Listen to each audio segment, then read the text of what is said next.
Olá amigos, estamos de volta para falar aí sobre os drafts de todos os times da NFL. Hoje AFC East, começando por ordem alfabética, vamos com o Buffalo Bills. Os Bills aí que são um time bem ajeitadinho, né? O GM falou que não draftaria para o presente, sim para o futuro, e foi exatamente isso que a gente viu. Na primeira rodada pegaram o Gregory Rousseau na escolha 30.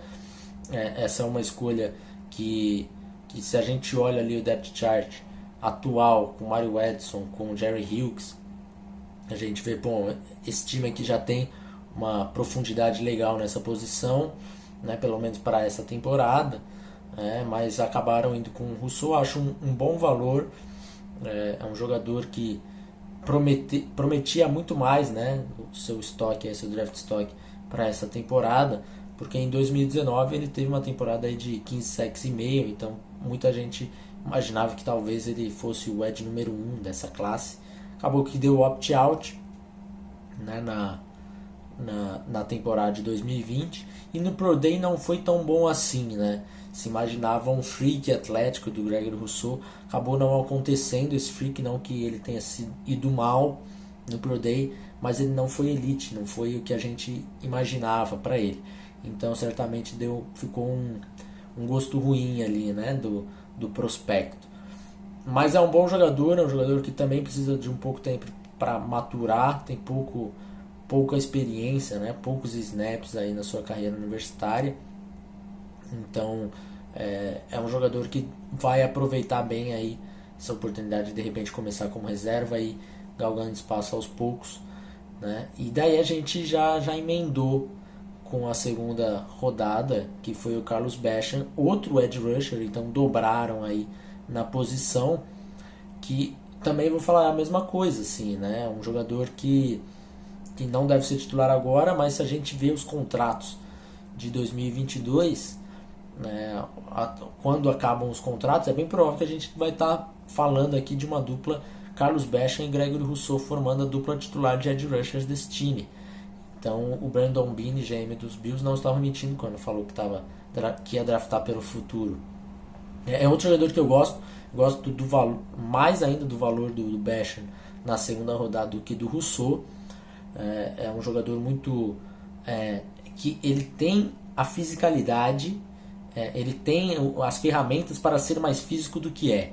Acho que se ele parar de tentar fazer muita finesse nos seus planos de pass rush e assumir que ele é um cara bruto, ele vai se tornar um melhor jogador, né? Tudo bem, ele tem que desenvolver outros movimentos, tudo mais, mas eu acho que ele tenta fazer muitos movimentos que o corpo dele não foi feito para aquilo. Ele tem que ser um pouco mais agressivo, né? Então isso acaba me incomodando um pouquinho no Basham, mas eu acho um ótimo prospecto, um jogador que eu tinha até mais acima do que onde saiu aqui em Buffalo, né, na segunda rodada, né, na escolha ali 61, né, quase no final da segunda rodada. Então é uma escolha que eu gosto bastante. Na terceira chegou o Spencer Brown, offensive tackle. Esse é um jogador que é um prospecto puro, um projeto puro, porque ele tem um atleticismo espetacular, mas tecnicamente ainda falta muita coisa para ele.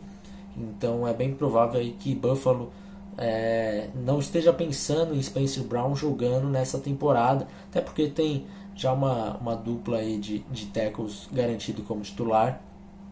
Então desenvolver esse talento, né, do Spencer Brown, ver se consegue realmente tirar tecnicamente mais coisas do Spencer, porque ele é um freak atlético. Então é uma escolha que eu acho que dava para esperar um pouquinho mais para pegar esse tipo de jogador, ainda mais um jogador que a gente vê aí o Cody Ford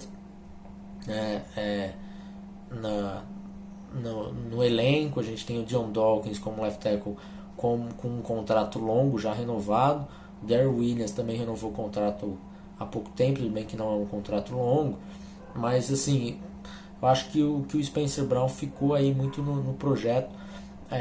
Iria demorar um pouco mais para ele realmente conseguir ajudar, então eu esperava que ele fosse sair um pouquinho mais tarde. O restante do draft aí, acho que O dia 3 a gente tem poucas escolhas que realmente me empolguem, mas de forma geral acho que ali a primeira, segunda escolha já me faz dar uma nota no 3 de 5, 3 estrelas para Buffalo. Acho que poderia ter sido melhor, principalmente aí o dia 3. O dia 3 não tem jogadores que me agrada, nem ali para de fato, né, o para projeto, que é onde eu acho que o Spencer Brown deveria ter saído. Então acho que não conseguiu aproveitar como a board caiu ali, e então por isso eu vou dar 3 estrelinhas para Buffalo Bills.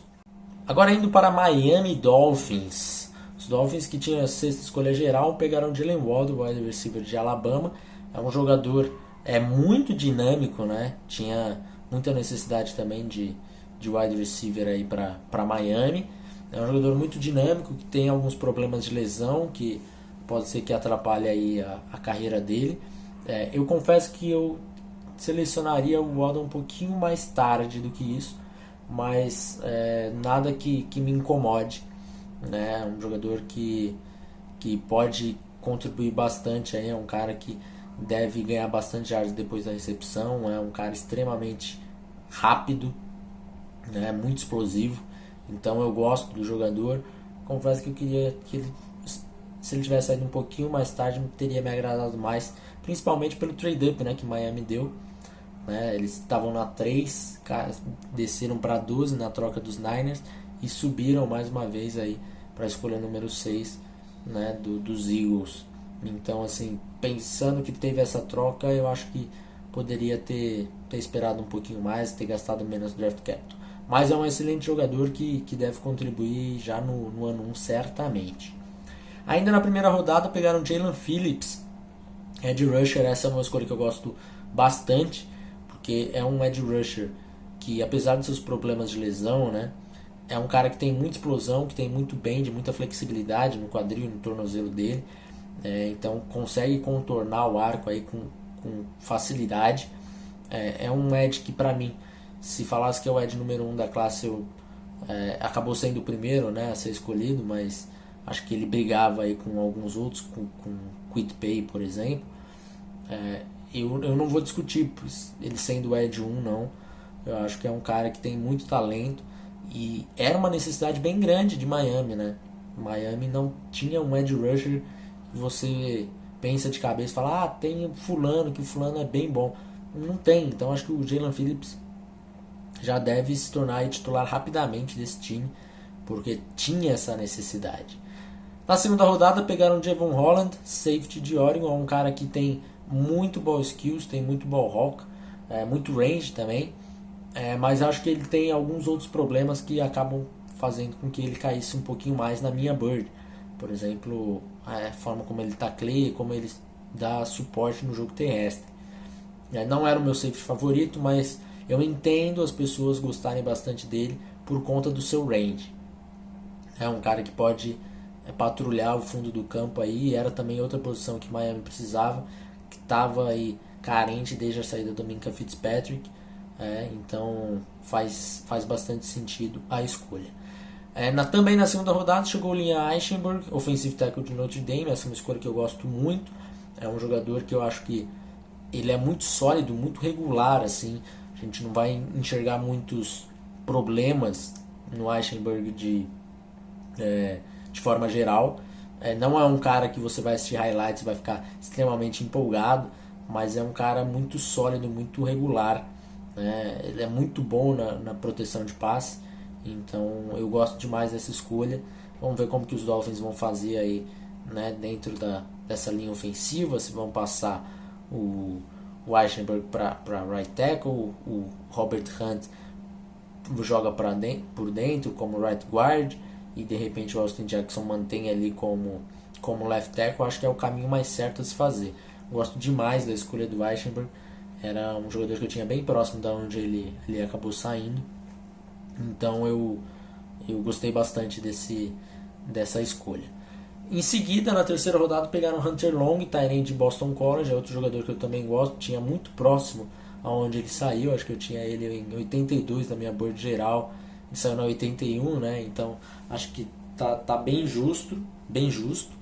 é um jogador que pode entregar no jogo aéreo e também contribuir nos bloqueios. Não acho que seja um jogador ruim nesse quesito. Talvez tenha que ganhar um pouquinho mais de fisicalidade, agressividade, mas é um jogador que eu gosto, né? Tendo o Mike Gesicki ali, eu não sei se ele tem talento suficiente para sobrepor o Gesicki, mas de qualquer forma ele vai ser um ótimo tight end número 2 aí, que é mais ou menos o que eu esperava aí pro Hunter Long. O restante do draft no dia 3 eu acho que foi um erro de Miami, que eles desceram e depois trocaram para 2022, acabaram ficando com 2 escolhas de 7ª rodada, que sinceramente para mim tanto faz, não são jogadores que vão mudar muito. Pegaram um running back, né? A torcida queria muito um running back, eu vou pegando só na 7ª rodada, Garrett Doaks de Cincinnati, mas acho que ele não tem talento suficiente aí para fazer frente com Myles Gaskin, que nem é um grande jogador assim. Então Miami de repente vai ter que procurar seu running back ou em outras vias, ou vai ter que ir com o Myles Gaskin, que também acho que dá para quebrar um galho nessa temporada. Acho que se tivesse escolhido um running back na escolha 18, por exemplo, teria passado um talento muito bom, que é o Jalen Phillips. Então, de forma geral, acho que a board não caiu da forma certa aí para pegar um running back. Então, não reclamo, não acho que Miami tomou decisão ruim de não subir ou de não ter pego algum outro running back aí na escolha 18, alguma coisa nesse sentido. Acho que foi um bom draft de Miami, então por isso eu dou nota 4 estrelas, né, de 5. Gostei bastante desse draft. E agora passando para New England Patriots, os Patriots que pegaram seu quarterback na escolha 15 geral, Mac Jones, acabou caindo no colo, né? Muito se falava em Mac Jones na 3, acabou sobrando na 15, e tudo bem que na 3 fosse um exagero do São Francisco pegar o Mac Jones, mas eu acho que na 15 está bem pago. Acho que é um jogador que tem potencial para ser titular na NFL.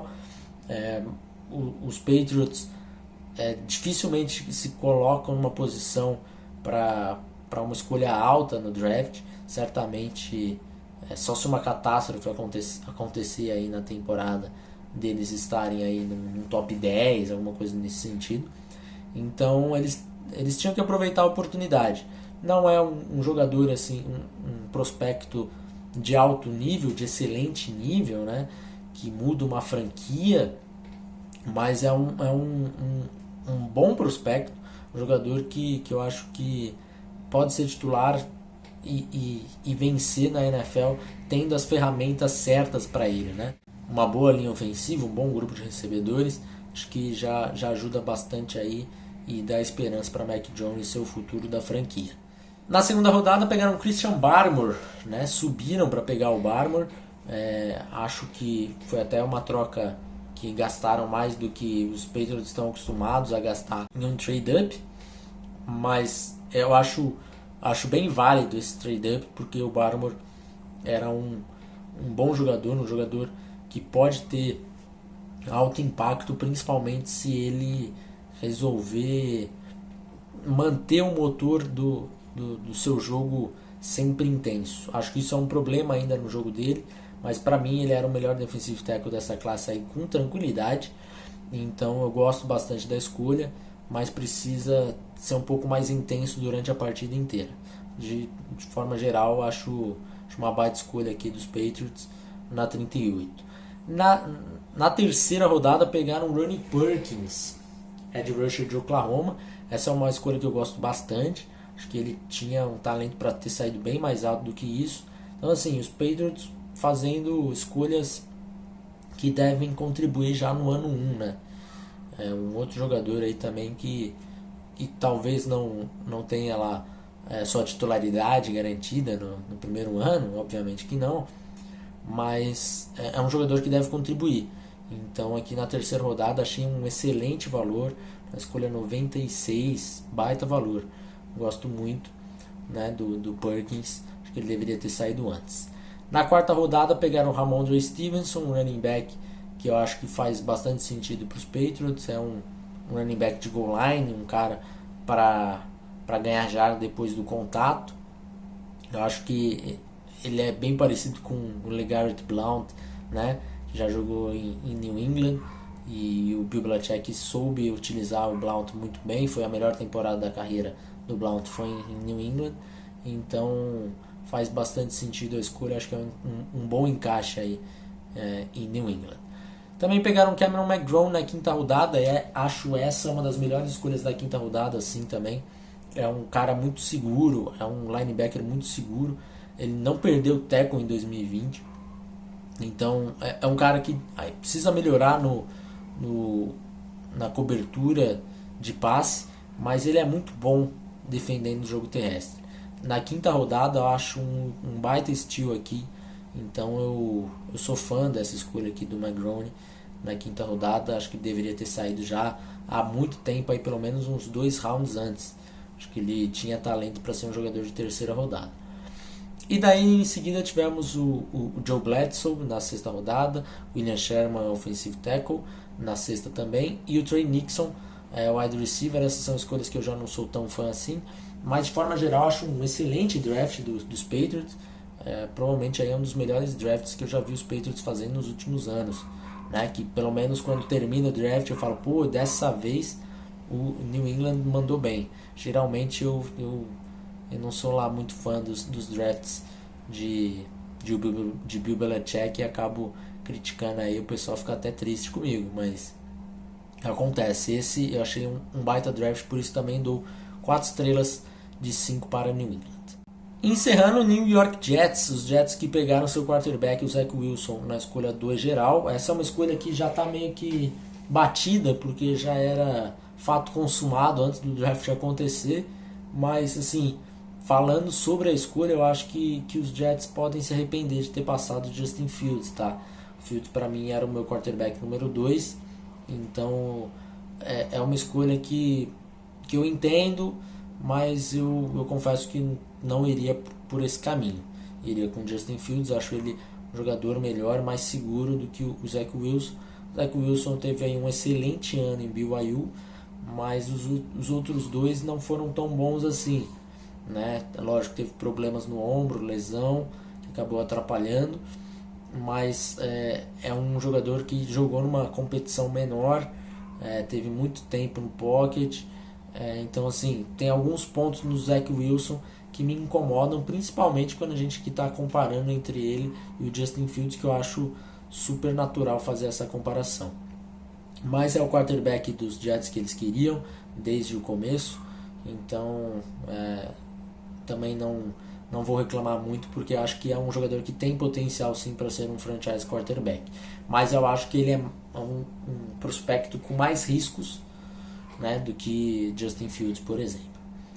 E aí também na primeira rodada eles tinham a escolha 23 geral, eles subiram para 14 para pegar o Elijah Vera Tucker, guard de USC. Acho o Elijah Vera Tucker um excelente jogador, né, e deve fechar ali o lado esquerdo com o Mekhi Becton. Vai ser uma belíssima dupla no lado esquerdo, mas eu acho que saiu caro, tá? Eu não gosto muito desse trade-up, principalmente com um trade-up para guard aqui na primeira rodada, então me incomodou um pouquinho. Acho que o valor não foi tão legal assim, né? Principalmente que ele no dia 2 ficou um buraco, né? Porque acabou usando para subir, então assim, não sou tão fã do draft capital investido para selecionar o Elijah Vera Tucker. Na segunda rodada pegaram o Elijah Moore, wide receiver de Ole Miss. Essa é uma escolha que eu confesso que eu não gosto tanto de Elijah Moore assim para uma escolha top 40. Eu sei que ele é um jogador muito explosivo, que deve contribuir bastante aí pelo slot principalmente, né, até pela sua altura, mas eu acho que tinham talentos melhores, tinham wide receivers melhores, então eu também não gosto tanto assim da escolha 34, mas também não está tão longe do que eu imaginava por Elijah Moore, tá? Acho que era um jogador um pouquinho mais para baixo disso, não tinha toda essa paixão, mas também não é como se eu estivesse tão distante nele assim, ou achasse que ele será um bust ou algo do tipo. E aí não tivemos mais escolha no dia 2. E aí no dia 3 tivemos várias escolhas. Tivemos o Michael Carter na quarta rodada. Essa é uma escolha que eu gosto bastante. Acho que o Carter vem para disputar já a vaga de titular com o Tevin Coleman. Acho que ele é mais jogador do que o Lamical Pirine, por exemplo. E o Tevin Coleman está começando a entrar aí na idade mágica dos 28 anos de um running back. Daí começa o declínio. Então acho que o Michael Carter pode ser o running back titular aí. Talvez não nesse ano, mas em 2022. Jogador que tem ótima mudança de direção. Gosto bastante do Carter. Era o meu running back número 4 da classe. E aí tivemos várias outras escolhas. Tivemos o Jamien Sherwood, safety de Auburn. Tivemos outro Michael Carter, coincidência, né? Michael Carter II, esse de Duke. Tivemos o Jason Pinnock, cornerback de Pittsburgh. Tivemos o Hansa Nasir-Yildirim, que esse para mim é um baita steal. É um jogador que vai fazer bastante sentido nessa defesa do Robert Saleh. Eu tinha o Hansa Nasir-Yildirim muito mais alto do que ele saiu. Acho que ele vai ser um jogador na NFL melhor do que... Vai produzir mais na NFL do que produziu no college, porque Florida State era uma grande bagunça, né? E aí acho que fechamos esse draft de Miami em alta conta com o Hansa Nasir-Yildirim. Tivemos outras escolhas ali que também não me agradam tanto, do Brandon Echols, cornerback de Kentucky, e Jonathan Marshall, defensive tackle de Arkansas. Esses não me agradam, mas acho que o Hansa Nasir-Yildirim salva bastante esse dia 3, que eu acho espetacular. E o Michael Carter eu acho uma sólida escolha, uma boa escolha. Então, de forma geral, eu vou dar nota 3 aí pro draft dos Jets. 3 estrelas de 5. Acho que poderia ter sido melhor. Acho que esse trade-up aí pelo Elijah Vera Tucker acaba me incomodando um pouco mais, tá? Então é isso. Voltamos em breve para falar de outra divisão. Um abraço e até mais. Tchau!